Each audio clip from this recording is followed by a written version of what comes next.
Hello guys, I'm Dr. Isa Khan and you are watching MedicoTube. I am here with the new tutorial today that is the bioavailability.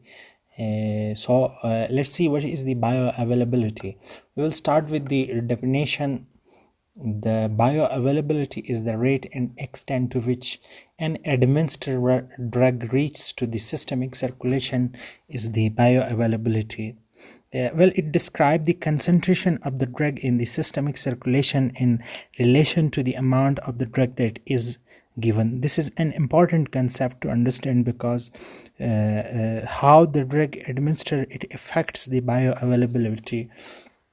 One thing more, bioavailability is the denoted by F, denoted by F. F means the fraction. And one thing more, bioavailability should be a 1 or it should be a 0 between these two numbers. We always show the bioavailability by percentage, and IV drug has the 100% of bioavailability. So it is the one, its bioavailability is the one if it is the 100. If it is below the 100, then we can say 0.7 or 0.5, whatever the, if the bioavailability is the 50, so we can say it is the its bioavailability is the 0.5. Okay. Well, first let's talk about what does the bioavailability depends on.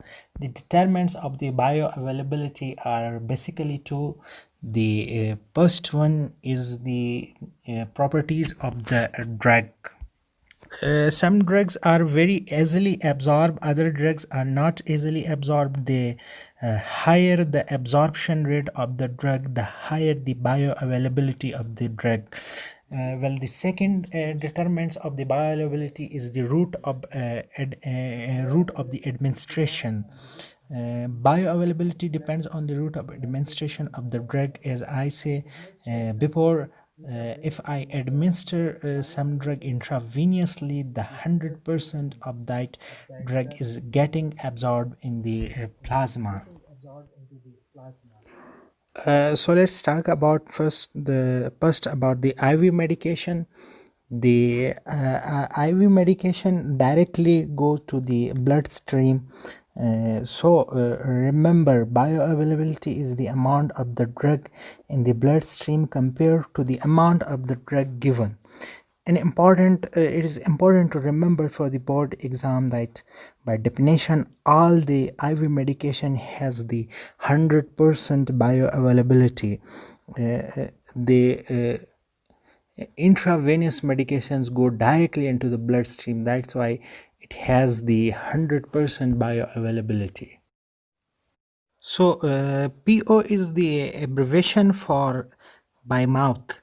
Something very important to remember about the oral medications is when they go into the gastrointestinal tract and they are absorbed into the blood, they goes directly into liver.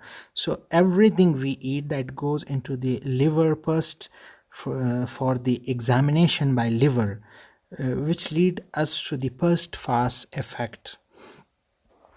So bioavailability of the oral medication can be 100, rarely can be 100. The bioavailability of the oral medication, rarely it can be hundreds. Okay, so we will see how it works. Let's see. This is the liver, this is the liver, and this is the portal system. This is the intestine. This is called portal circulation.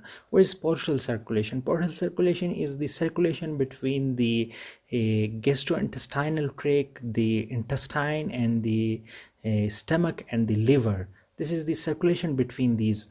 So whatever we eat, whatever we drink, when it is absorbed from the lumen of the gut, it goes into the portal circulation, and portal circulation leads these things to the liver, and liver examine whether they are toxic and whether they are beneficial. If they are toxic, liver detoxify them and metabolize them.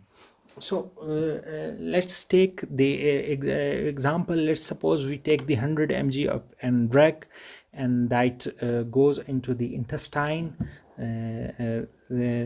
The 30%, first the drug come into the intestine, okay, the 30% of that drugs gets into the pieces, okay, 30% gets into the pieces, and how much remains? 70%.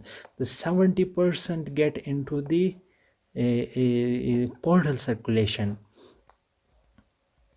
This is the portal circulation, okay. The 70% remain, 30% gets into the pieces, and the 70% are absorbed. Then this 70% goes into the portal circulation. From portal circulation they gets into the liver. How much drug? 70% gets into the liver, okay.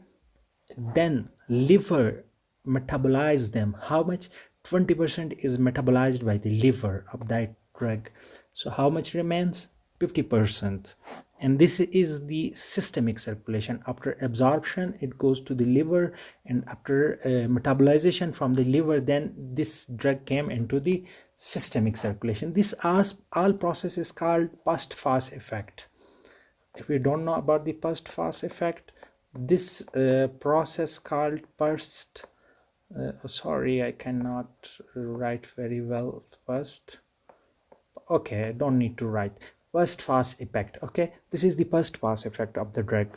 So the how much was there? 50%. The 50% came into the systemic circulation. So what should be the bioavailability of this drug? As I said before, we denote bioavailability by F. So F is equal to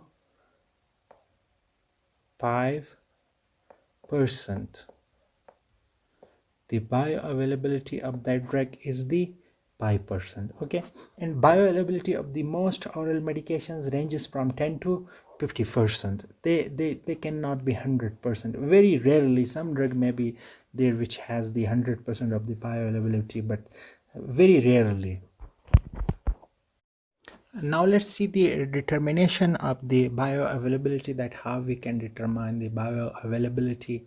There is an equation for the determination of the bioavailability is the F is equal to area under the curve of oral divided by area under the curve IV multiplied by 100.